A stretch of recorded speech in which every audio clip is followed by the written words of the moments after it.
Let's go.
What's going on, everyone? Welcome to my first edition of Sidetrack Sunday for 2022, which this happens to be the third Sidetrack Sunday for 2022, following John with the Schuylkill River Valley and Heath with Humanity Junction. So I've got the schedules over here on that side of me that's not updated yet, and it's not because of John, it's actually because of Heath, because John had these schedules up to date, and then of course Heath had to go and change things at the last minute.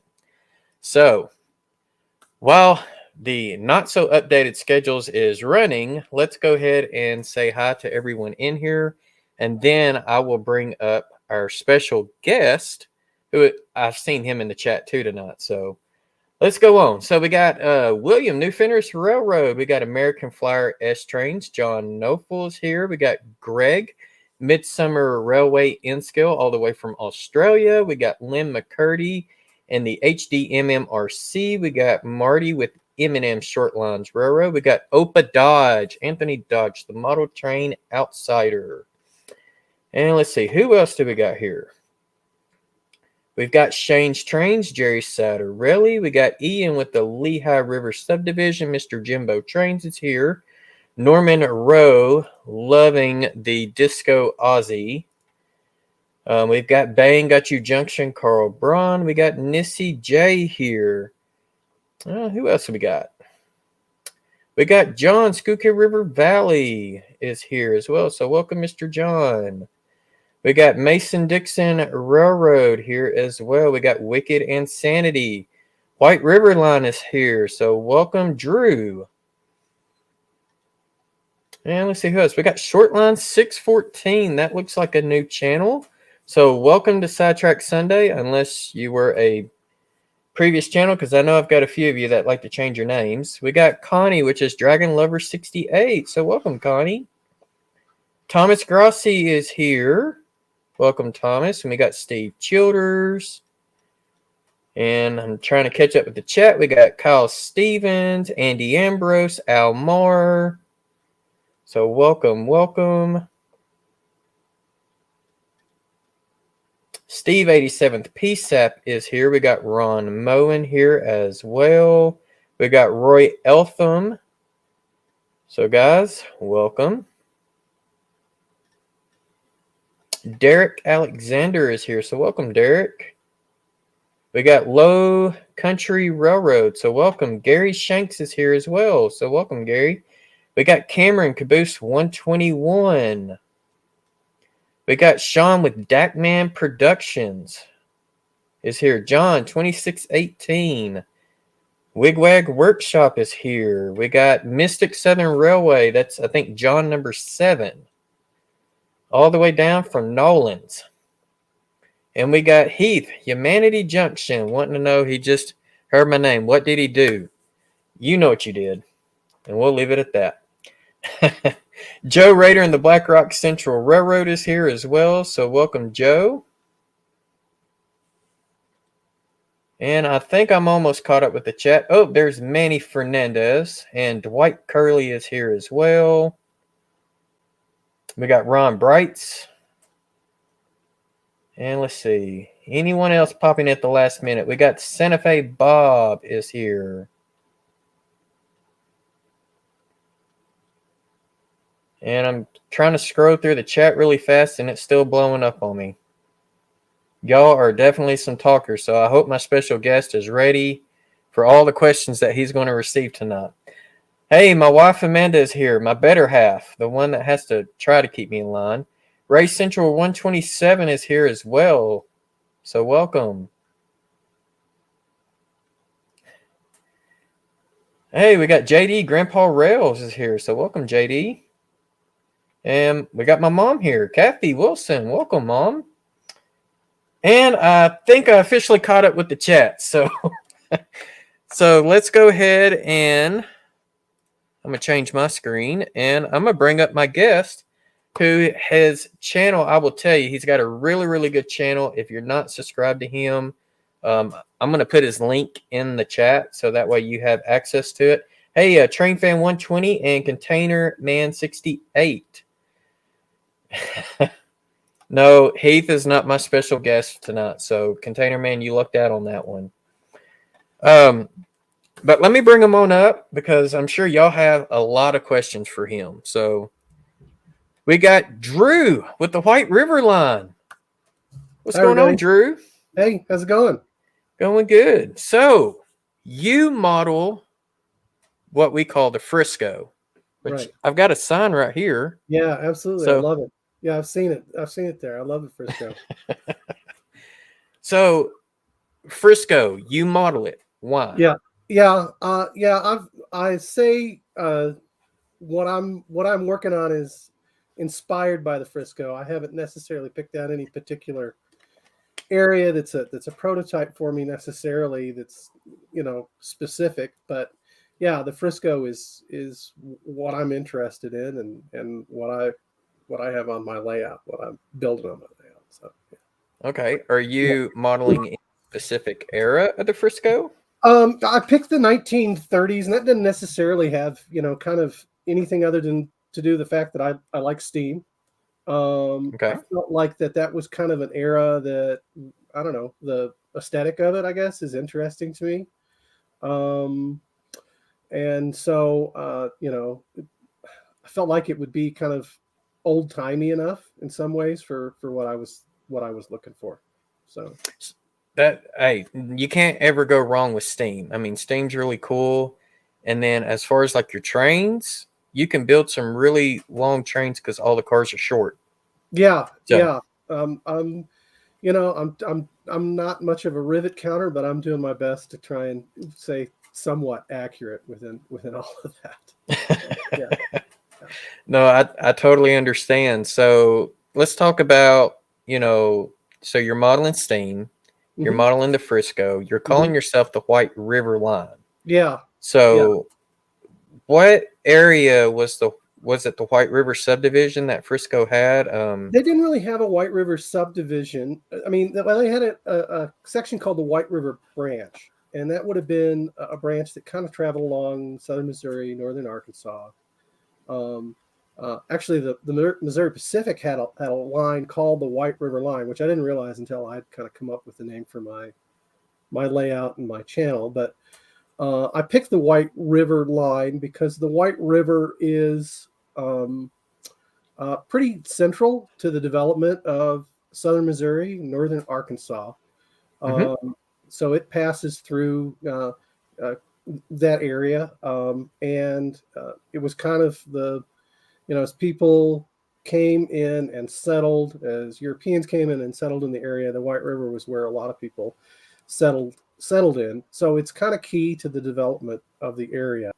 If anybody that watches this channel has been to the Branson area, the Tri-Lakes area, the White River is the river that they've dammed up in that area to create the Tri-Lakes up there.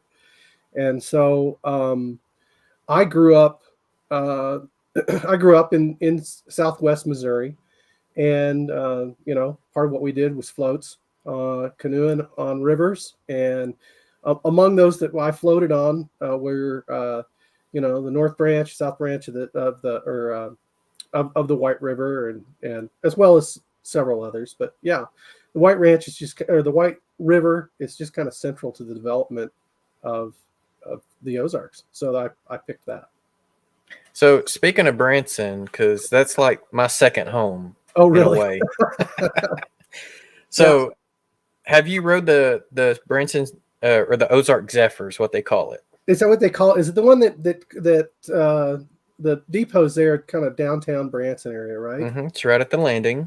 I don't know. I haven't ridden that one. I rode the Frisco at Silver Dollar City a bazillion times when I was a kid. The one that leaps around in the theme park, and they've got the guys that come and rob the train and right sort of stuff. Yeah, I rode that one a bunch, but we didn't. Gosh, Branson's changed so much from when I lived there. The downtown area, until they put that landing in, was not nearly as popular as it is now. So we didn't get down there. I didn't ever ride that train, but it's a cool looking depot, and it's a nice looking train down there for sure.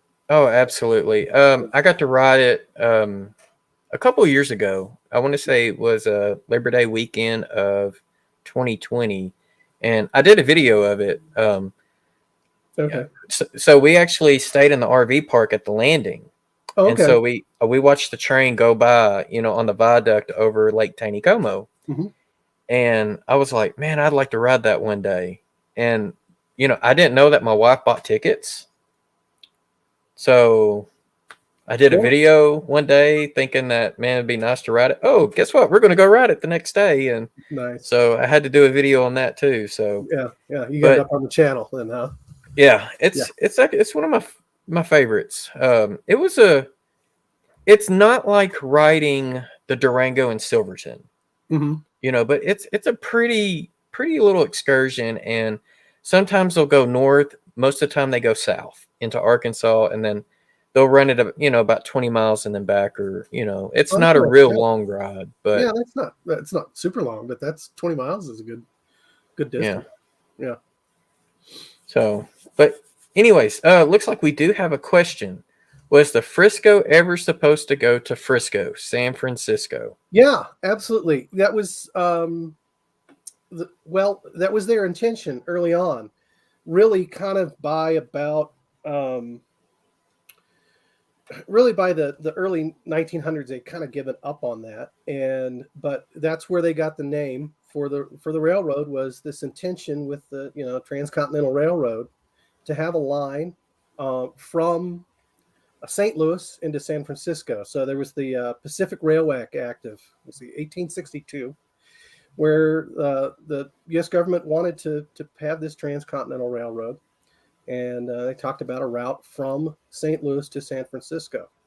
But the Frisco never made it that far. At certain points, really early on, they had kind of agreements with the Santa Fe system, where there was a route, kind of using both the Frisco and parts of the Santa Fe to make it from St. Louis all the way to San Francisco. But the road itself, the Frisco itself, never had that complete route. So the furthest west that they really went was into Texas. Okay. Yeah. So see, my knowledge on the Frisco is like very slim. Yeah. And that's all I know, is that it cut through just that northeastern corner of our state in Arkansas down to Memphis. Right. Yep. Now, so we have another comment here, and I know just a little bit about this one. And so we got Mystic Southern Railway. Mystic Southern Railway. I'm getting tongue-tied.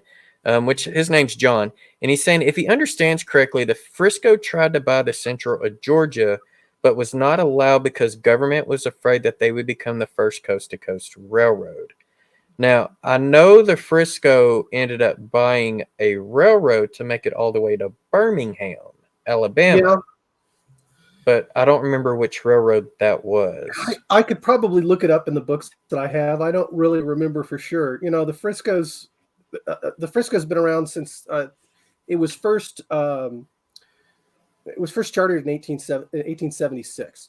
So it's an old railroad, and a lot of different acquisitions, ups and downs in the railroad. I think maybe 3-4 total bankruptcies in the history of the line, and so acquisitions were and losses of those acquisitions were just kind of par for the course. So I don't have all that stuff memorized, but yeah, that route that comes through Arkansas was part of their route. That was an important route for them to Memphis, and then eventually having a goal to make it all the way to the Gulf of Mexico to be able to service seaports down in the Gulf of Mexico.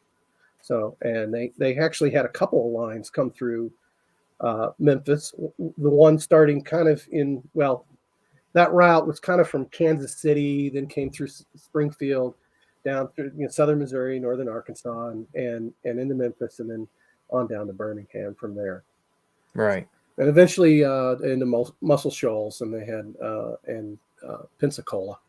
So okay, yeah. So I didn't know if they made it if they I didn't think they owned any tracks past Birmingham, but that's not to say they didn't have any type of trackage rights. Right. I think that eventually it was like a subsidiary, that sort of a situation with those. So no, yeah. that makes perfect sense. Kind of the same way that the SP did the Cotton Belt, which is what I model. Right. So that way they could get from St. Louis to LA. All of that it gets so convoluted and confusing. And when you've got a railroad that has a history of 100 years plus, there's just all of those different agreements that they have, and then they dissolve over time and that sort of stuff. Yeah. So. So, Container Man 68, that's Roy. He wants to know, did the Frisco start in St. Louis, Missouri? Yeah, it did. It started really as an acquisition of a portion of the Atlantic Pacific Railroad in 1876. And well, interestingly enough, so they built a southwestern branch. They had a branch that went from St. Louis over to Kansas City, and then they started building this branch southwest, eventually trying to get to go to Springfield and then on from there. And they got split up in 1876. I believe it was the Southern Pacific, the Missouri Pacific, the Southern that purchased that northern line, and then the Frisco was what had the line in that went south into Springfield. But it started actually in a town called Pacific, Missouri, and that was part of some of the issues the first few years of the railroad, is trying to get rights directly all the way into St. Louis from Pacific. They kind of stopped there, and it took them some time to have some agreements and then eventually construction into St. Louis. Gotcha. Yeah. Okay. It was probably the Missouri Pacific, because I think with them with them having that White River line, that came out of well, let me think about that. Yeah, it was the Missouri Newport. Pacific. Yeah, I'm checking my notes here. It was the Missouri Pacific. Yeah. So that is actually the current Missouri and North Arkansas Railroad, not to be confused with the original Missouri and North Arkansas Railway. So you got two different ones there. And all right, so you got another question here. If Bnsf was to come out with the Frisco Heritage Unit, would you purchase it? Most likely. Whether I'd run it on the layout or not, it would have to fit the era, right? But yeah, absolutely. Yeah. Definitely for the display shelf. Yeah, absolutely. It's funny because by the time, because the Frisco was out by the Burlington Northern in 1980, so I was like 6 then. So I never got to see the Frisco really run. So this is our resident troublemaker. Yeah. Hi, Heath. That we blame everything on him. So He actually emailed me earlier this week. yeah, I told him I said he actually knew that I was going to have you on because he told me he emailed you. I was like, yeah, I've been in contact with Drew for a few months. He's like, oh, I had no clue. I was like, yeah. Oh, Yeah. good old Heath. Man, let's see. I don't know how long I've been subscribed to your channel, Jason. Probably 4 or 5 months, maybe a little bit longer than that. And no, you just seem like the good old dudes I grew up with in Missouri. So I'm like, I got to come on this show. Yeah, absolutely. I appreciate that. All right, so Mystic is following up. After the Frisco failed to get control of the Central Georgia, that's when Southern acquired it. Okay, gotcha. So Andy Ambrose wants to know, is Drew a Drew or is he an Andrew? I'm Andrew. Yeah. All right. But, there were too many Andys in the church we were at when I was born. So Mom and Dad called me Drew. Yeah. And then, of course, we all know the answer to this one. No. Leave it to Heath. All right. So, this is a good question. So, Split Rock, Thomas, welcome. I didn't see you pop in, and I didn't see Andrew Estep pop in either. So, and Robert Thomas popped in as well. So, welcome, guys. All right. So, Thomas was Split Rock 323. I don't know if you follow him, but he is a UP engineer up in Minnesota. Okay. And he's also Thomas, you can correct me if I'm wrong, but I want to say you are a NMRA master modeler as well. So he's a really, really good channel to follow. His railroad is totally freelanced. He basically created his own railroad company, and all of his locomotives are custom painted to his railroad. Awesome. So he's definitely a good one to follow for sure. But he wants to know, what made you choose a small, manageable portion of the Frisco when most modelers want to model the entire division? I guess I wasn't aware that's how most modelers approached it. I really come from the hobby more from a modeling perspective or like than from an operations perspective. This is really my first model railroad that I've put together. It's something I've wanted to do for a long time. But I don't know. So some of my interest is more around just the modeling challenges itself, as much, rather than modeling operations, modeling just what stuff looks like. Like I said, grew up Southwest Missouri. I've lived here in Colorado for 25 years, and there was a part of it that was just like, I want to create a little bit of the Ozarks down here in my basement. And so in some ways, it's as much a love of the Ozarks as it is a love of the Frisco that kind of drives what I'm trying to do. That's awesome. So you can't go wrong with that. All right. So Nissy wants to know if you have a Frisco layout. I've got the start of a Frisco layout. If you followed my channel, you can see kind of where I am.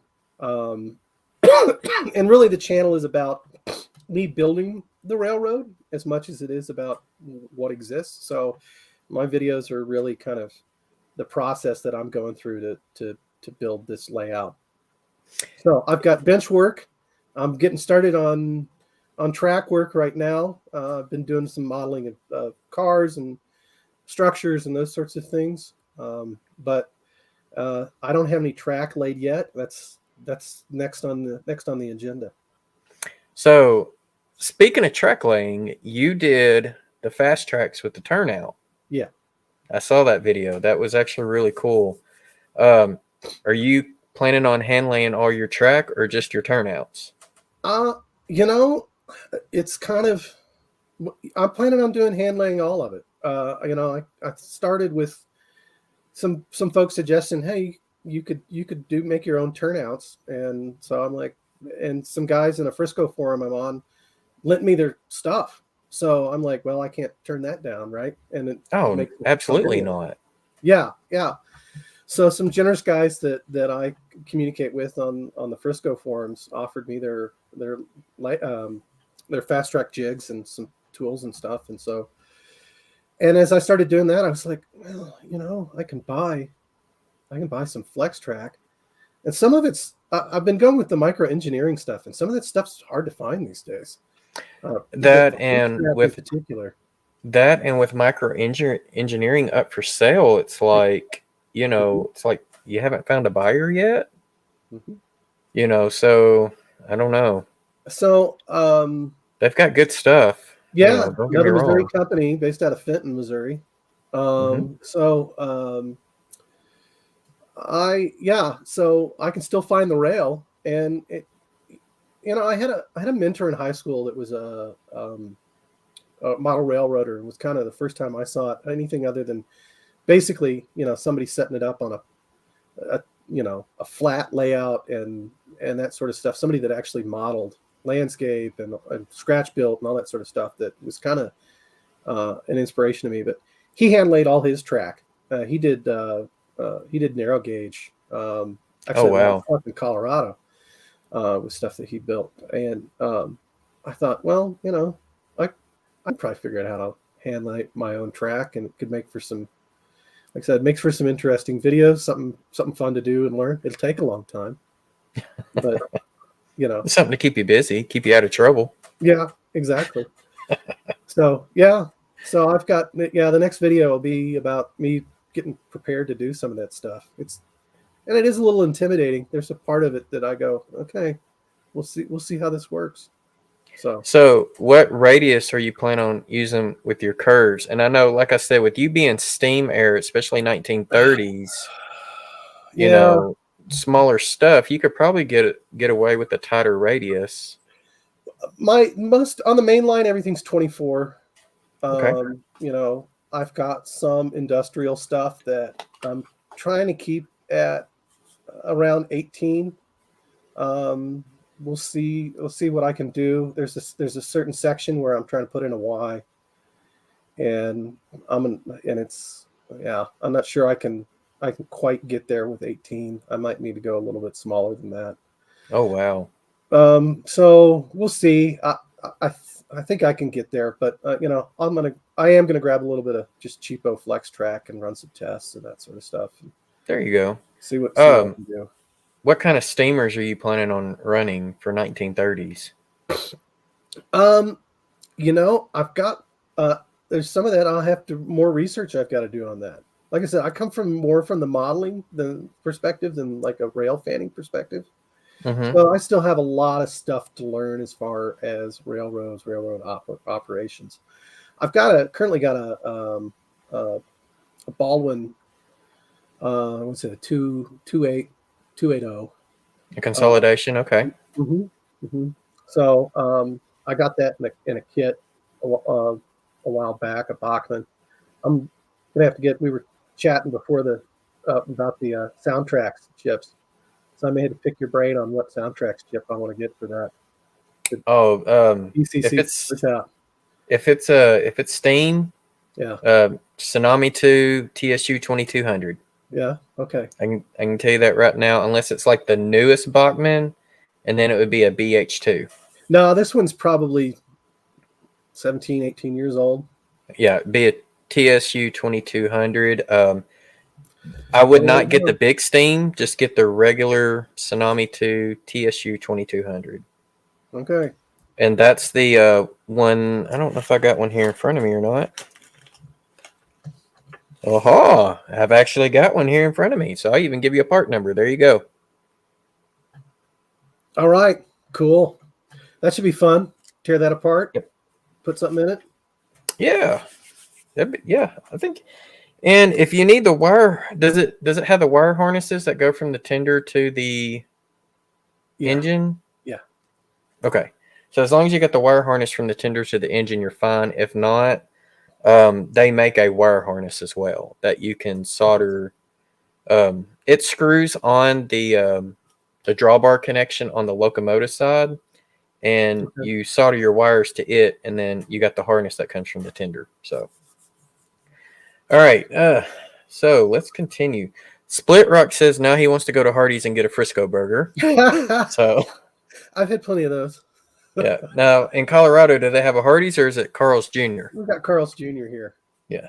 So we have a Hardee's here. Yeah. All right. So Hardee's, but, yeah. Lynn McCurdy, next question and comment. I was given a Frisco steam locomotive, can be seen on his channel, but was also given a passenger train with F units. Were they F1s? I don't think that would be FTs because they didn't have F1s. They were FTs. So he wants to know if they would be FTs or probably F2s, F3s, maybe F7s. I have no idea. I haven't even gotten into the research part of passenger stuff because I just haven't gotten around to start collecting that stuff for the passenger trains I'm going to run. Now, are you going to run passenger on yours? Just yeah, I'm trying to figure out if I want to. I've got a depot that'll be kind of in my urban area, but I'll probably just run them for fun. I probably won't run them necessarily as operations as part of that. But yeah, a lot of fast passenger service. Thanks, Trainer man. Appreciate it. Yeah, you just picked up a sub, dude. You might hit 1,000 tonight. Who knows? We'll see. I'm getting there. Let's see if we can find any more comments or questions. So he wants to know if some of the old Kansas lines from the Frisco were acquired by Union Pacific. Now, I know Frisco merged into the Bnsf. Yeah, they did.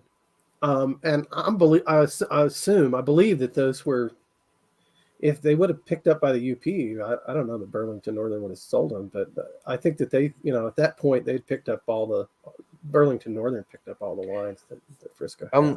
I'm wondering if Roy is thinking about what was the Rock Island that the SP bought and gave it to the Cotton Belt. Okay.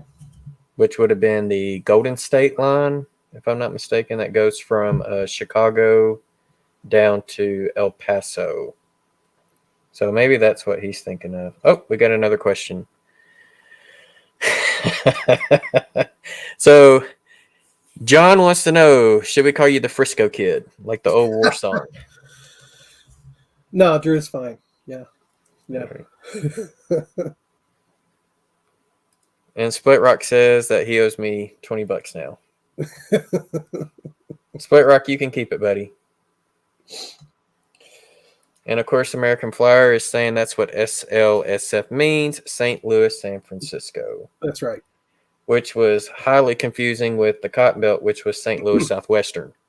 Yeah, well, and it was always kind of interesting to me that you had a railroad based out of Springfield, Missouri, that didn't have Springfield. It referenced two other towns in the name, but yeah, the Frisco was just it was just a part of the town. Even like I said, after 1980, after they were gone.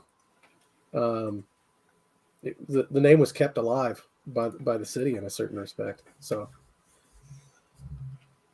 yeah, and I think that's where Frisco, Texas, got its name as well. Yeah, that's true. Yeah, at one point I think it was a terminus for the railroad. Yep.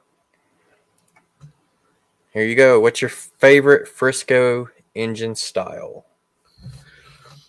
That's a tough one. It's outside of my era, but a lot of the streamlining that the Frisco did of the steam engines in the 40s and 50s are really slick looking. I was just looking at some pictures of those today. I mean, they did a lot of bold paint schemes on their engines. So yeah. It's like the steam era. You've got a few railroads that did some really cool paint, but Mhm. it wasn't really until the dieselization. Yeah. You know, the Alco PAs and the F units, the E Mhm. units. That's where those really, really cool paint schemes came in. And then it's like 60s and 70s, some of these railroads changed their paint schemes to kind of like more blah, you Mhm. know. I mean, SP was one of them. They went from the Daylight and the Black Widow to the Bloody Nose, which, you know, Bloody Nose is cool, but it's not as cool as that Black Widow or that Daylight, in my opinion. Yeah. So, all right. Thomas has got another one for you. How many layouts has Drew attempted to build before this one? Well, do we count whenever I got the Tycho set whenever I was 10 years old? Absolutely. The carpet layout. So I had that. And then I started one. I got one of these books from probably Klombach that was the, start to finish, build your own, 8x4 jobs. That I started probably about a year or so before we had kids. And that, and then we had kids and that kind of died. So that'd be the second one, I guess, probably. And this is my third one. I got to the point with the one that it was 18, 19 years ago that it was some weird instructions building foam board. But yeah, let me see if I can share. Heath, I'll share kind of what I'm working on right now if I can pull it Yeah, up. you could do a screen share if you got it. Yeah, give me a second. But yeah, so this is really the third one that I have. So I've got a box full of old Atlas track. I'm not even going to do anything with from the last one. Let me dig around here and see if I can find a All right. While you're looking for it, we got a couple of people asking the same question. Mr. Jimbo Trains and New Fenris Railroad wants to know what scale are you modeling in? Oh yeah, HO. HO. Yeah.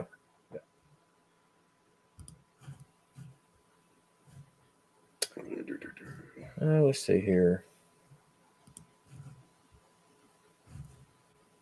Now, have you ever seen the Frisco steam locomotive in Fort Smith, Arkansas? I mean, it's No, not I've never been to underpowered. Fort Smith. I've never been. Never been to Fort Smith. No. So there is a short line that is known as the Arkansas Missouri, the A&M, and they do have passenger excursions through the Ozarks. Okay. And at their very most southern point is they call the Frisco Station, and there is I think it's a Mikado Frisco locomotive that they have sitting outside on display. Okay. I got a buddy from elementary school that lives in Fort Smith. Maybe I'll have to take a trip to go see him.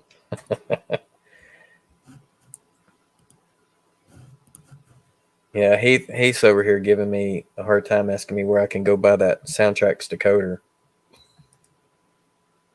So The internet, isn't that the answer for everything? Oh, absolutely. Well, what he's wanting me to say is my website that me and Heath is helping me on it, so I have to give him all the props. And my website that is not fully up yet. It's partially up, but not fully up. So that was the answer to that question. Yeah, let me see if I can share. Let's see. So y'all in the chat, just FYI, I'm about 10 minutes behind on the comments, just looking through questions and stuff. So if I haven't asked your question, I promise you I will get to it because I'm combing it really, really well. So Thomas said Frisco had many E units. And Lynn thought FTs were freight. No, FTs actually stood for 1,400 horsepower, and ETs stood for 1,800 horsepower. And what they ended up doing is when they came out with the second generation of FTs and ETs, they renamed them to F2s and E2s, and each generation the number changed. And I want to say you had up to 9 generations of the E and F units. A lot of people don't know that. So I've put up a Oh, I see it. Yeah. And we're going to make that big. Okay, so you want to walk us through it? Sure. And I keep have people telling me you got to get this track plan, squared away before you start building your stuff. But I can't imagine that not everybody makes some adjustments to their track plan as time goes on. But yeah, I'll be walking through it. So we've got just a classification yard over here on the left. And we'll have some engine service up here. I've got a coaling tower I've bought and I'll put together. It's just the Walthers. I'll probably scratch build a water tower and an engine shed or something for that.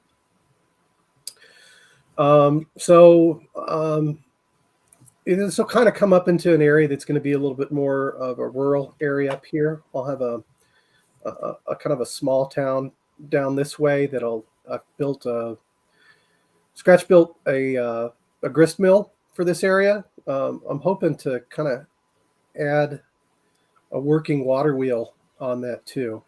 And this will be the area where the river is. It's going to kind of come through this area. Now that is going to be the White River, right? That's correct. Yeah. Awesome. Yeah. And the grist mill I built, actually I went and found a mill in kind of central Missouri and based it off of that as some photographs that I found online. So I wanted to build something, from the Ozarks. So that I'm looking at replacing this with a double crossover. So I'll probably adjust some of this here. I thought it would be fun to kind of have the challenge of having a little double crossover up here in this area. I'm planning to have a grade come up here this direction, and this line will come down and go underneath a trestle bridge that'll go here. We're looking at about 10 feet in this direction, 9 feet here. So I'll have to get a little bit creative with the grade here. Probably planning on having this go below. This line will have to go down a little bit, and this line will come up so that I'm not getting too much beyond, I'm trying to convince myself that 2.5% is okay, but we'll see. I don't see why not. Yeah. I could maybe go to 3, but the prototype aspect of it is the part that I'm going, is that going to look right? So this area is going to be a more kind of a city area, I'm thinking. And I've got a video from this past summer where I went back home and I talked about some of the areas that I'm wanting to model. And there's a commercial street, which was kind of the hub for the Frisco in Springfield. It's where it's where the North Yards were, kind of the original yards built for the Frisco in Springfield when the headquarters were built there. So Commercial Street was a business district, so it's going to be kind of modeled on that. And I'll probably have some sort of industry here. I'm guessing probably a feed mill of some sort. The line will go back down the grade on this side, and the town's going to be kind of on a plateau, which is going to create some challenges for me, but we'll see how that works out. Okay, so I had someone message me saying that they cannot see the cursor. Oh. So. Okay. Shoot. Well, I don't know how to change that. So we know your yard is definitely on the left side because that's where all the tracks are. The top section is going to be that rural area. Okay. And that's where I'm talking about building the crossover, double crossover for that section. The right side's going to be that urban area, or kind of a business district kind of area. Okay. And the main line over on the right hand side is going to kind of come back down the grade here. And then we'll have another bridge crossing there at the bottom. Right, and then of course, what's and you said the feed mill and stuff's going to go We built in inside the the. upper section here on the left. Okay. So, and we've got the passing siding up. I may put another industry to the left of that, or it may be, actually, I may put the depot in there for the passenger service. But Okay, and what's going in the peninsula? the peninsula is going to be an industrial area. Okay. So some good opportunity for some switching and operations in there. I've got I found an interesting kit bash project in a book where it'll be lumberyard and millwork. So I've got that in the works. I've got a cement, like a ready mix cement facility that'll go in there, and something else. I don't know. I'll figure that out. Okay, cool. And I love the fact that you got a Y in there. Yeah. So that way you could do the runarounds for that one track. Yep. So that's really interesting because most people, including myself, will throw in like an extra siding, to do a runaround, but you actually incorporated a Y to do that, which is really cool in my opinion. Oh, thanks. So, all right. So let's see here. We got some more questions. So I'm going to bring that back up. So, as more of a modeler, what kits do you prefer? I have really enjoyed the Tichy Train Group car kits. Those are they're really nice kits, in my opinion. They go together pretty easily. Sometimes they're a little confusing, but I've put together a few of those, and I like those. I've done. There's an old company that I can't find anymore, but there's Model Power. I don't think that they're producing stuff anymore. And that's been okay. I did my first Walthers kit, which was a Merchant Row, and there's a couple of videos on that. I liked those kits. There was quite a bit to clean up on that. I was a little surprised. A lot of flashing and stuff. But I liked it well enough that I got their Coaling Tower kit that I'm going to be working on. And then the other thing with the Walters kits is if you ever decide to put lighting on the inside, you have to paint the inside of the kit as well. Mm. Otherwise, it glows. So it's like your walls will glow. Oh, that's funny. I didn't think about that. Yeah. I've done a few Atlas kits. They're okay.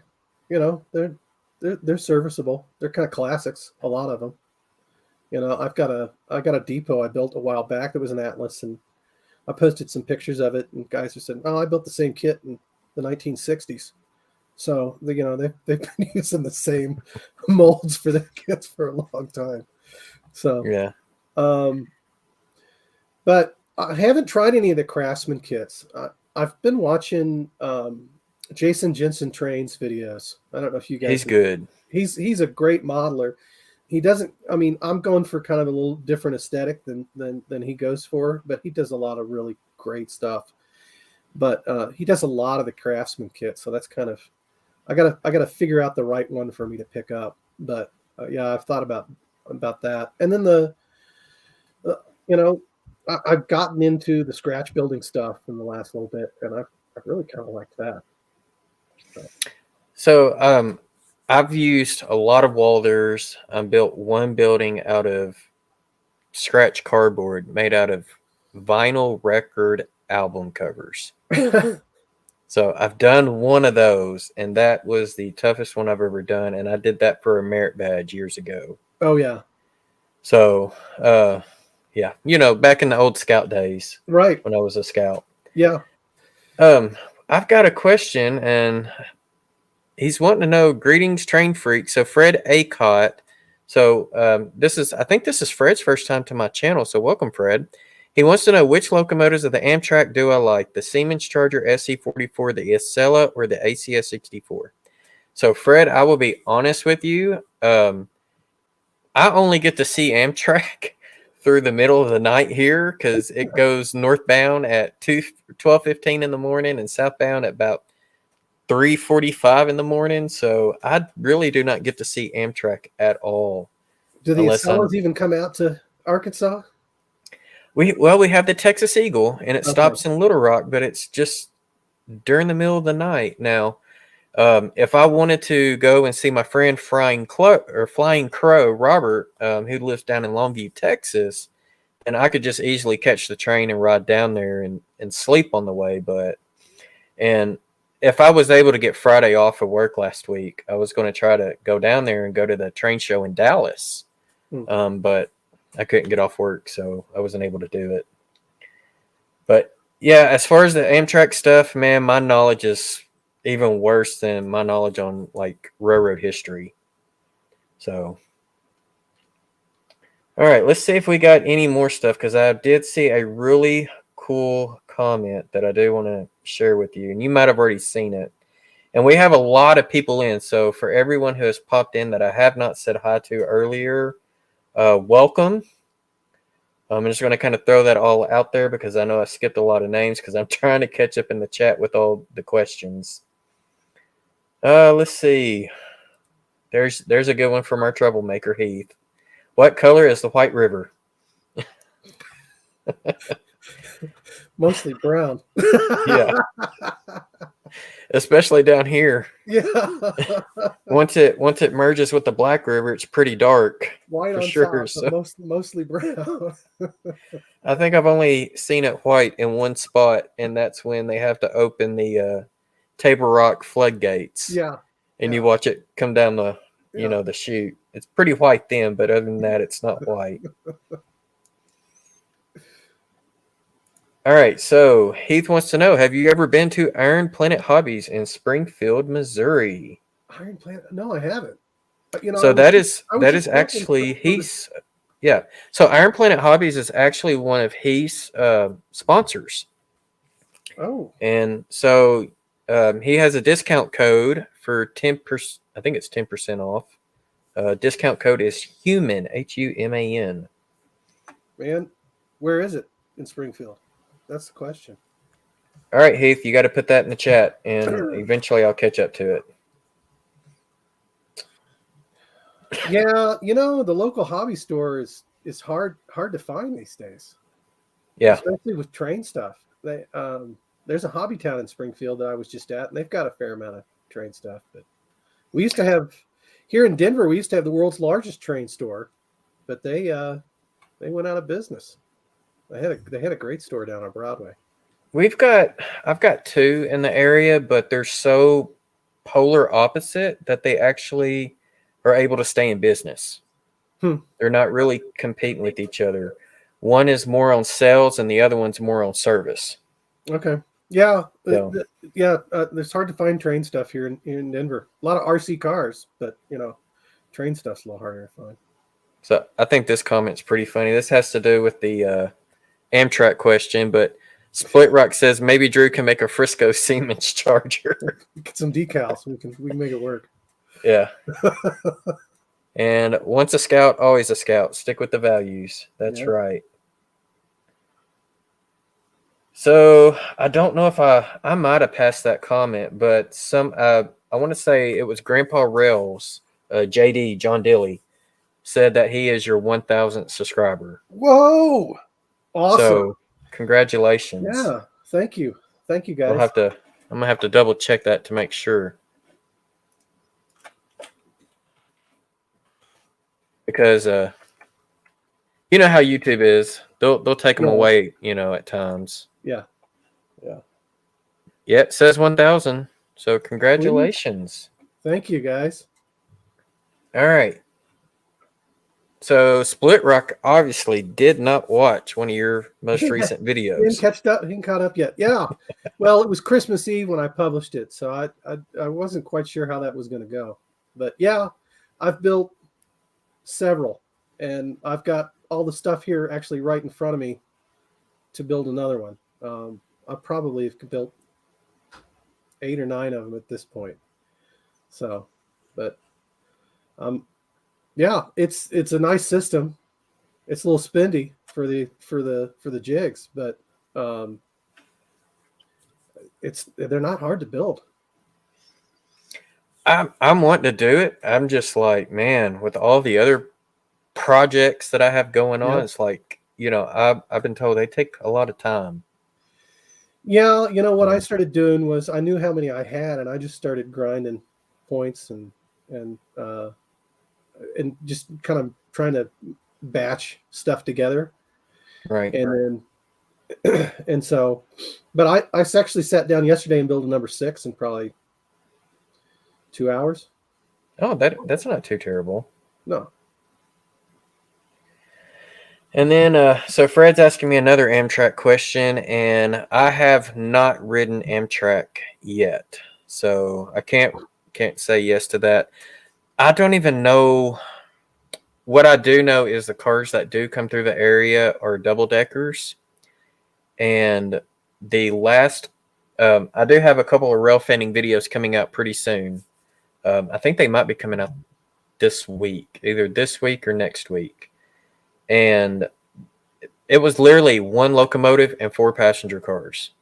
And that was it. 1 sleeper, 1 diner, and 2 coaches. Both north and south. Because I was able to catch them both while I was down in Texas. Because they come through the daytime there. But here they come through the middle of the night.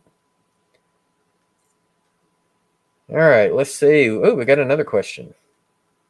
So Nisi J, she wants to know, what is your biggest lesson you've learned so far building bench work or modeling in general?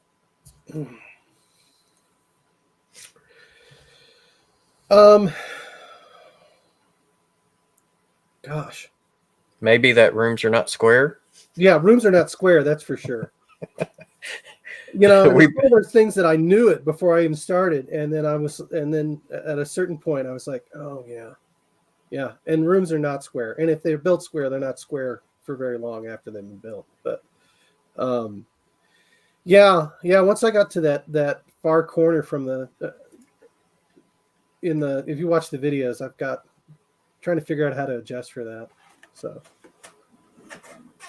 all right. So Tiny Town Trains TV says, you're in Denver. What's your thoughts on Caboose Hobbies closing? You might already we were answer talking about that. Yeah, it's sad, honestly. Because I don't know if anybody that's watching had ever been to Caboose Hobbies. It was a massive store, and everything from Snaptrack from Atlas onto guys selling hand-built brass locomotives on consignment. Some great layouts just in the store, and so yeah, it was really kind of a loss. And it was a great shop to go into, and just the idea of being able to get what you need when you want it rather than having to order online anymore. And to just go into the store and explore. That's the thing that I probably miss, is just going in and looking at stuff. Yeah. So Almar wants to know if you built your yard ladder from the fast tracks, or I'm assuming you plan on doing that.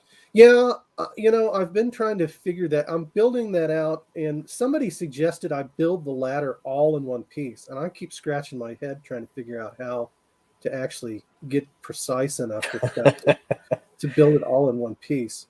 I do have one section that it's almost like a crossover, but not quite, and I'm trying to figure out how I want to do that. If I want to do that in one piece and try to attempt it, or if I just build each one of them separately and solder them up together, or use rail joiners, just like you would with buying your own cross. I will tell you this: Split Rock made me an awesome way station track. So he's good with the fast tracks as well, that I know. So you might reach out to him and get his thoughts and opinions on it. He might be able to give you some info. Split Rock 323. Split Rock. Oh, okay. Yep. I already got his name down here once already. Yep. Yeah, he's good. He's real good. All right, so Wigwag Workshop wants to know, if you listen to podcasts, what is your favorite model railroad podcast to listen to? I don't listen to railroad podcasts. That might be a good for some of the history stuff. That might be a good idea. I watch a lot of videos on YouTube, but I don't watch too much. I don't listen to too many podcasts. So I don't listen to too many podcasts just in general. So, but yeah, if you guys got suggestions, let me know. Okay. Speaking of our other Frisco guy, Randall Ellison popped in the house. So, Randall, welcome, buddy. I'm glad he wasn't here earlier to correct me on all the wrong things I said about the Frisco. Randall, that means now you got to go back and to the very beginning and see if Drew got anything wrong. Yeah, watch it and then send me notes. And Split Rock says he is more than happy to help. Awesome. Thank you. And Split Rock also made Flying Crow one of those way stations as well, or scale tracks, whichever you want to call it. And so yeah, Split Rock's good. And man, we've already hit the hour. I can't believe that. It's like time just flew by. And Split Rock says no, he owes Flying Crow $20 too. That's funny. All right, that's a good one. B&H Productions, and I think this is B&H's first time here. So, is DC the way to go or DCC better? I've got my thoughts on that. What's your thoughts? There's nothing in model railroading that's better, right? I mean, like this, everybody has their opinions on stuff, and better is what works for you, and what you like. I think. I'm going to go with DCC, and in part, some of that is that I've been watching the DIY and digital channel. Yes, Jimmy. Yeah. And Jimmy does some great stuff with Arduinos and I'm an IT guy, so that stuff's right up my alley. So I'm interested in going, well, what can I automate? What can I do there? The idea of building my own DCC system from just an Arduino is kind of cool. So yeah, I think for me, Tom's Trains and Things does the same thing as well, and he's got a weekly show on Mondays. Okay. If you're not aware of him. Randall's got a good question for you.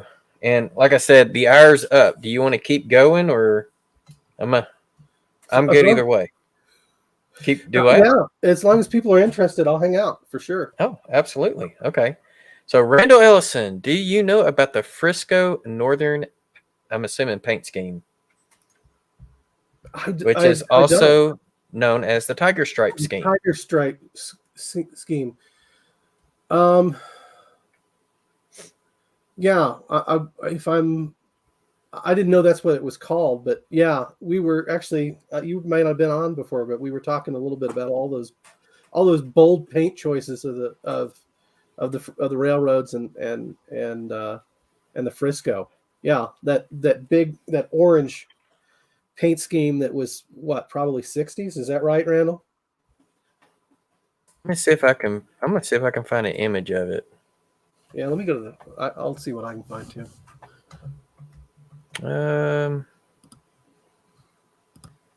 I see some BNs that's got it on the nose, but I'm not seeing anything with Frisco.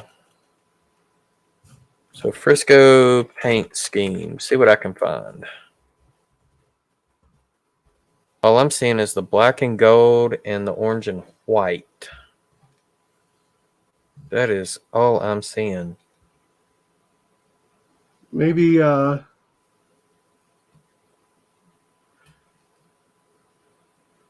this isn't right. I don't think this is the one. Yeah, I'm not seeing anything.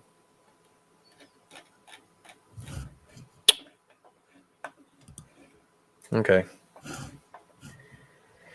All right, so Fred is asking me another Amtrak question.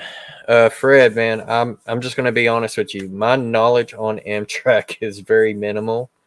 The railroad I modeled discontinued passenger service in December of 1959, which was like 10 years before Amtrak came around, so I really never focused on Amtrak. I just know that we have Texas Eagle 21 and Texas Eagle 22 that comes through the state. I've never ridden on it. I would like to ride Amtrak just to see what it's like, but as far as like the auto train, I know that's on the East Coast, but as far as my Amtrak knowledge, I'm not going to be much help, but I know there's going to be some people in this chat that will definitely give you the answers that you're looking for. All right, so let's see. Oh, T4. You mentioned running at least a few Frisco passenger trains. Will you be running a Firefly or a Meteor? So don't know yet. What do you think I should run? Both. Why not? Yeah, it's always it's hard to find stuff that's actually Frisco. I have to paint everything. Oh, Cotton Belt, same way. Yeah. So, funny story on the Cotton Belt ones. Roundhouse made some Harriman passenger cars, which I'm assuming fits more your era. I would assume. Yeah. Harriman's. And they're in daylight, which is not prototypical for Cotton Belt for that era. And then Boebel took some of the Atherton Blue boxes and made a Streamliner set, which came after the Cotton Belt discontinued their passenger service. So Cotton Belt's only had heavyweights, and nobody makes Cotton Belt heavyweights. So yeah, I'm gonna be the same way. I'm gonna have to do a fair amount. Part of the deal too is I don't want the big long. I'm so bad about the numbers, the memorizing different cars and all that stuff. I know some guys. They've actually got this kid in my scout troop that will come up to me. He's 15. He loves trains, and he'll just rattle off diesel engine numbers to me on the trains, and I'm like going, that sounds cool, bud. I don't know. So that's not my thing, but like, yeah, I'm once I figured some of that stuff out, I'll have to, maybe I'll put up I'll talk about some history of passenger cars on the channel as I do that. That could make for some interesting videos too. But yeah, got to paint everything. Everything is, and I'm comfortable with that. But it's for some of the guys out there that don't like the modeling aspect of it, just want to run cars. It can be hard. That, and you might have to get your custom decals because your passenger cars would say St. Louis, San Francisco on the top. Yeah. Like mine would say St. Louis Southwestern. So there is enough resources for custom decals out there. There's people making Frisco decals. I haven't had too much problem finding those. Yeah, John Schuylkill River Valleys made me some decals. Of course, the Sidetrack Sunday cars that we give away, he made those. And Ron Brights, who was in the chat earlier, he's in Australia, and he makes really good decals too, from what I've been told.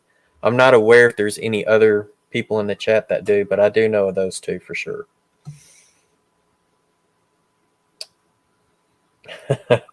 Arduino, take a drink. Yeah, it'll be. I've got some plans for the Arduino. So yeah.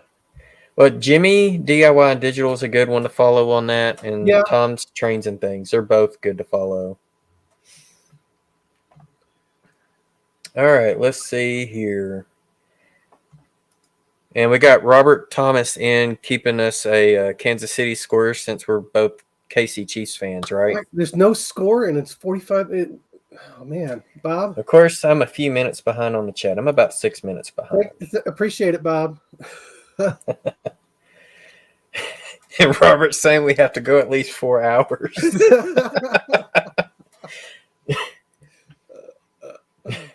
So when I was down at Robert's house over the Christmas break, we actually did an operation session on his layout, which he is modeling the Kansas City Southern in 1976. So he's got all the bicentennial stuff and the per diem. Gotcha. And our live stream went 4 hours operating on his layout. Did you keep all your viewers for the 4 hours? Well, I didn't stream it. It was him. He streamed it. So that's a good question. I don't know. But that was fun. And we didn't even realize it was 4 hours. We thought it was more like 1 to 2 hours. And then our wives are inside like, golly, what took y'all so long? Well, at least you weren't at the bar for 4 hours, right? Yeah. You would have been in trouble then. Yeah. Oh, absolutely. All right, y'all. PK&W Model Works is 9 shy 500. If anyone wants to try to get him over 500, hey, we got Drew over 1,000. So yeah, let's get PK&W up there too. Oh, we got a question. All right, Drew. What's most surprising thing that you found out about the hobby during your new layout build?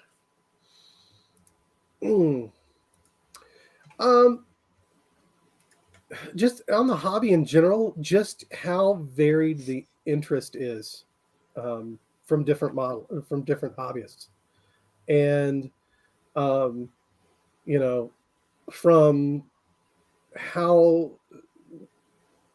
the hobby touches on so many different skills and areas of interests, and people can have like I said, I like to model, and I'm interested in how can I make this look more real. Other people are interested in and not even in the aspect of like prototypically real track design or anything like that, but then that's another area of interest for other people, is how do I make this work more like a real railroad. People that are like, okay, how do I automate stuff, or how do I do the electronics, the things on switching puzzles, and then the collectors, people that just want to collect engines or locomotives and cars and all that sort of stuff. I think that's been probably the most surprising aspect to me, of just how broad the hobby can be. Oh yeah, very broad. So, are you going to try to do any automation on your layout? We'll see. I was watching you did a segment on signaling. I think it was a Sidetrack Sunday. You did or maybe it was one of your, I can't remember, but you were doing one on signaling, and you've got the masts with the lights and all that sort of stuff. And I'm going, well, they didn't use those during my era on the Frisco, but they used the semaphores with the flags, right? And some of them did have lights. Yeah. And I was able to actually pull out I found a Frisco. Somebody had scanned in a book on signaling and that sort of stuff on the Frisco from like 1945 or something like that. So I started to read through that a little bit, but I thought about automating some of that sort of stuff. I'm still thinking through how I want to automate a lot of it, and even the idea of I could have like an analog control board with switches, and then also build out something with JMRI, and build some panels there, and maybe have the ability to do both through the Arduino. You were talking a few weeks ago about setting up a website that people could do remote operation systems. I was like, Jason stole my idea. And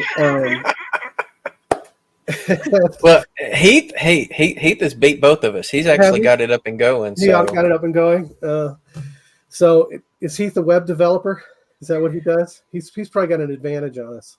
No, he's a project manager. Oh, okay. Okay. Heath, you can put in the comments if you want to, what your profession is. But I mean, he's helping me with my website. I'm IT as well, but the programming side is not my forte. I'm a network admin. Okay. Yeah. Well, that's all and so, magic. But yeah. So Randall is saying, so I think, okay, so I'm assuming that these are the green locomotives with the orange and black noses on the front. So I think I have that right here. So it's like a mashup of Frisco and Burlington Northern, so they called it the Frisco Northern scheme. I'm guessing that's what that means. You gonna Google search it? Yeah, Google I thought it. I just saw it a second ago. Or let me try BN Tiger Stripe. There we go. Okay, so and let's see. We're gonna share screen, not the entire thing, and share. There we go.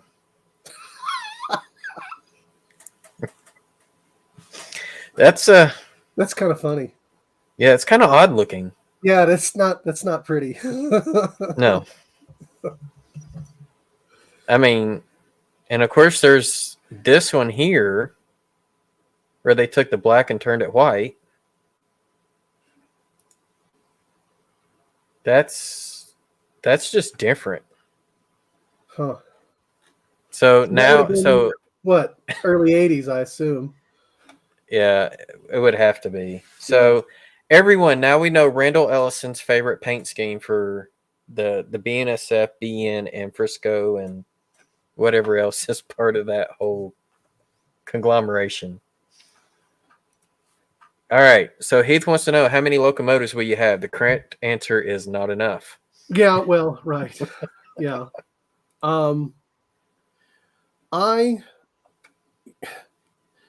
This is an expensive hobby, isn't it? And I've tried to figure out how to like budget stuff, but a locomotive, that's a big chunk right there, right? So I don't know. I'll see. I'm still trying to figure out what I want on the road first.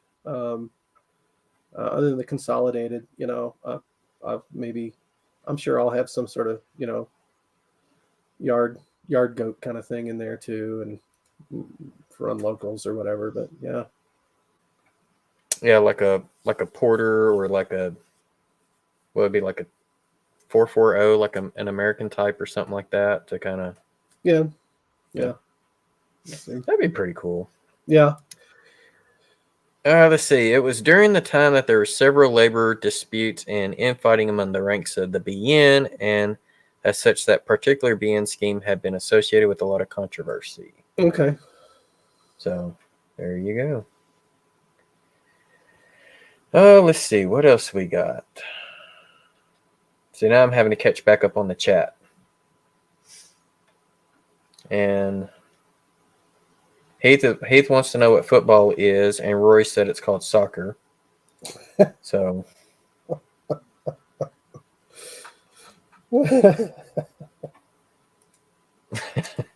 See, Robert's still talking about the 4-hour live stream. The wives knew differently. See, they knew that we were working, not playing. Work. When you're operating, it's work. And that's a very good point, Derek. It is not as some people make it look. Some things are easy, and some things are trial and error till you get it figured out, That's like I made a video short earlier today, and it took me about 8-10 attempts with derails and stuff for me to finally have that perfect video that, so even just something as small as that.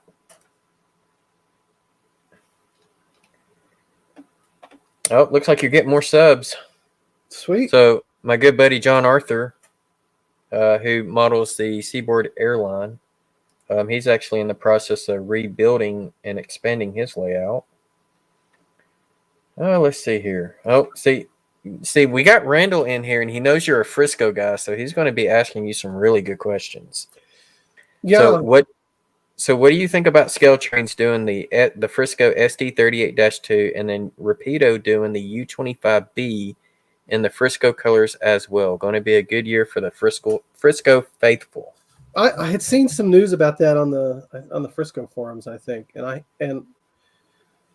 haven't had a chance to really check it out yet. But I'm glad to see Frisco getting some love from the manufacturers. Because again, that's hard to find. Seaboard Airline Frisco merger seems legit. Hey, they did connect to each other in Birmingham, Alabama. And the only way I know that is because me and John Arthur, we did a collaboration video. We both had the exact same boxcar, same road number and everything. Oh yeah. And we both do operations. So the boxcar went from one of my industries to one of his industries on his layout. And we basically stated that my cotton belt boxcar went up to Jonesboro, Arkansas, where it connected with the Frisco. So this is where you come in, Drew. So you got to get that boxcar from Jonesboro down to Birmingham, so John can pick it up. There we go. And then did it from there. So sweet. And of course, Greg over in Australia saying network admins rule. God love him, because that's not me. Like I said, that's some black magic that goes on there. And Roy Eltham does that black magic because he's a programmer. So, oh, that's awesome. Programming's duct tape and baling wire, but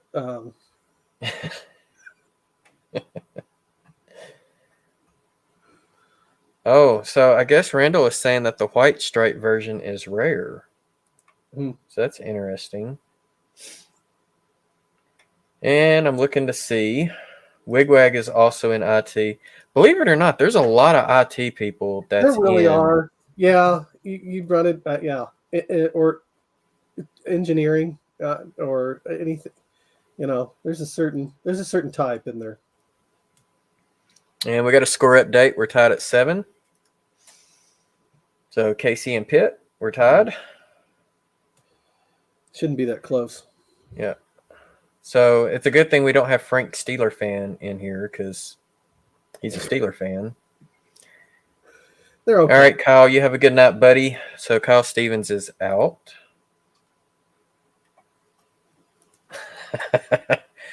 So Anthony Dodge, the model train outsider, is a... I can't even pronounce that word. That's why he's known as an outsider. Yeah, I guess so. But it's all good. I really like Anthony's content. He's got good stuff. And then my son is actually debuting on his Matt Clark series this Friday. Your son? Yeah, we got a picture of him and submitted him over there. So okay. My son's not talking. Anthony does all the voices and whatnot, but it's just a picture of him. Gotcha. So, all right, let's see if I can find anything else. Yeah. If you're truck driving and recording a video like Roy does, then every video is perfect. Even the bumps in the road make it perfect. Let's see. I'm trying to see if we got anything else. I'm still just a couple of minutes behind. Oh, here we go. What are you looking for the most? Running trains or scenery? Well, right now it's running trains, but that's, I got to get some rail down first. The scenery, I'm looking forward to the scenery, but that's off in the distance a bit. And that'll be another new skill for me, because like when I say I'm a modeler, most of my modeling was model cars. So the scenery is going to be a new skill for me too. So that'll be fun to learn. But I'm looking forward to having. I'm gonna have a the river, and there'll be a bluff above it with the train over it. And there's part of that I go, oh, once I get that, that's going to be. I kind of want that to be like the signature piece of scenery. Absolutely. In the layout. Yeah. So. And then, ironically, I'm also having the White River on my layout too. Well, like I said at the beginning, it's key to the region. Absolutely. Absolutely. Let's see here. And I have caught up to the chat. So I'm going to give a couple of minutes for if anybody else has any other questions. Otherwise, it's almost 8 8:30 my time, 9:30 for y'all on the East Coast, and you're an hour after me, so Me? aren't you? Yeah. No, we're an hour earlier. Oh, are you not in Mountain Time? I'm Mountain Time. Yeah, it's 7:22 here. Yeah. So, see, it's 8:22 here. Yeah. See, for some odd reason, I thought you were in Missouri this whole time because that's what you were modeling. That's what. Yeah, that's what I model. That's where I grew up. And yeah. So, did you grow up watching the trains, or? Yeah, well, and yeah, I mean, there were plenty of places we lived that were near train tracks. I mean, and when I moved to Springfield when I was in high school, and the places we lived on the north side, and so we were like 4 or 5 blocks from the Burlington Northern lines at that time, and not too far from Commercial Street. So there's and again, the Frisco's still all over Springfield. So you go into old flea markets and antique shops, and you're going to find just tons of old Frisco stuff everywhere. So even though it was the Burlington Northern trains I was watching, I was interested in Frisco trains. There you go. Yeah. So Springfield, Missouri, did they have more than one railroad there, or was it over time? But not when Frisco. I mean, there was the Springfield and Northern, I think is what it was called, that they had bought out. There's a line that goes from Springfield down to a little town called Chadwick that line had built. Goes through, and I follow that line in the video I produced this summer whenever I went back home. But not really. Kind of after the Frisco got established, I don't think there was too much else competition coming in past. I'm trying to remember in the books that I've read. Probably the really after the late 1800s, there wasn't really too much else coming through Springfield that I'm aware of. Now, I know Mopac went through Branson. There wasn't a train that went from Branson to Springfield, right? No, there wasn't. No. Okay, so it kind of bypassed Springfield. Yeah, that route, the Chadwick branch that I was talking about earlier is headed down that direction. So Chadwick's this teeny tiny town north of Branson, south of Springfield. And I think they were mostly running it for lumber, and then it just got to it didn't. And there still is like a lot of actually railroad tie production that goes on down there, but it just wasn't profitable enough for them, and they actually abandoned it prior to the 30s, I think. But but that's down that due south direction from Springfield. That's as far as they went was Chadwick. Okay. So Thomas Splitrocks does have a question. Are you a member of any clubs or plan on joining the NMRA, or are you an NMRA member? No, I'm not an NMRA member. Let's see, I've had the channel since March of this past year, and I started the channel when I started working on the layout. And so not a member of any clubs. The clubs I've looked into here, a lot of them are kind of, because of COVID stuff, they're kind of locked down a little bit, and they're not allowing a lot of guests in and stuff. So, and I haven't really looked into the NMRA membership, but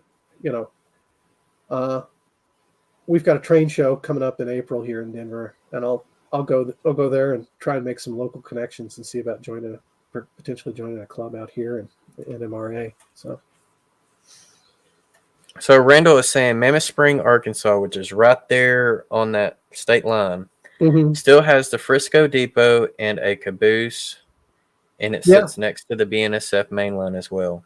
It's funny. Again, like I say, the Frisco hasn't been around since 42 years now, and you still find Frisco stuff everywhere. There was I know of at least 2 Frisco cabooses sitting in city parks, a stone's throw from Springfield. Well, and so the crazy thing is the town that my wife grew up in, Batesville, Arkansas, and that's on that White River route. The White River route went through that town, And we were down there the other day visiting her mom, and we went to go watch a movie. And I look out in the distance, and I see a caboose. Couldn't tell what it was, but I went down there to get a closer look at it. It was a Frisco caboose. Yep. Like someone brought a Frisco and put it on the old Mopac line, which I thought was really cool because it was like only a block away from the tracks. Yeah, there's one in Ozark, Missouri. There's one in Osceola, Missouri. I'm sure there's more around than that. So, do you like the Wabtec battery-powered locomotives? I'm not familiar with those. Me neither. That's got to be... Oh, and he's asking me too. So, he asked me later. I don't know much of it. Oh, Container Man, are you going to have an interchange with the Katy? Why the Katy? Which states?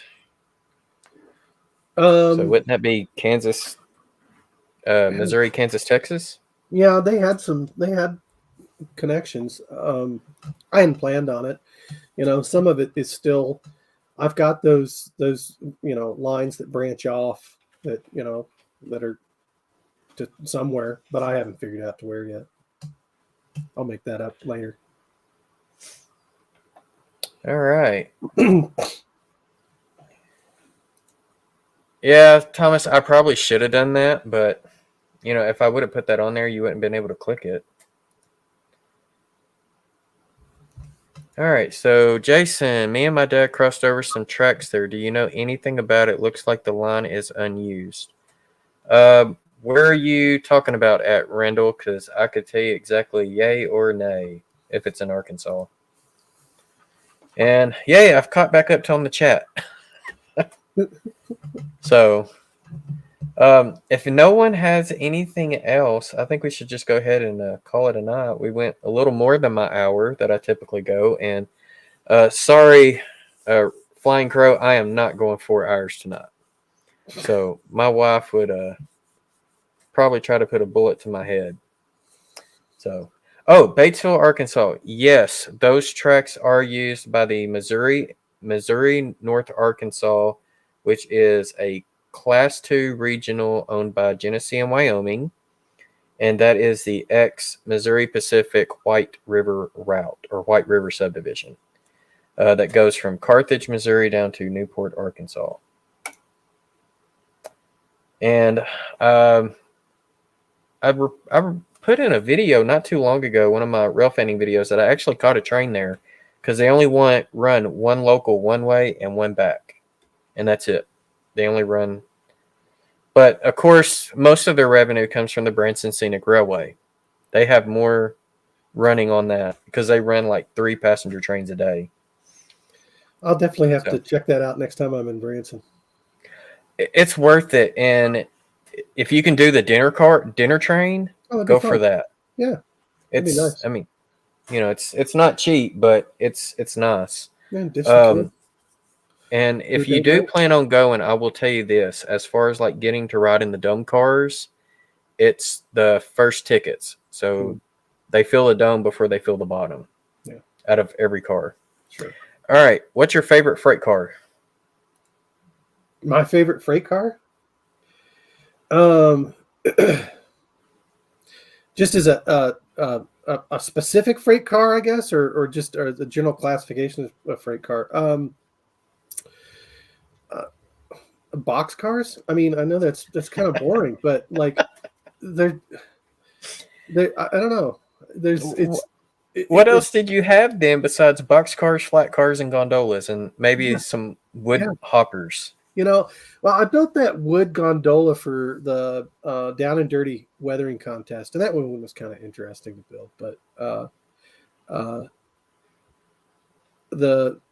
but probably just box cars, and I'm going to try and get into a little bit of modification on some of the box cars. I've already done one of the Tichy Train Good cement converted box cars.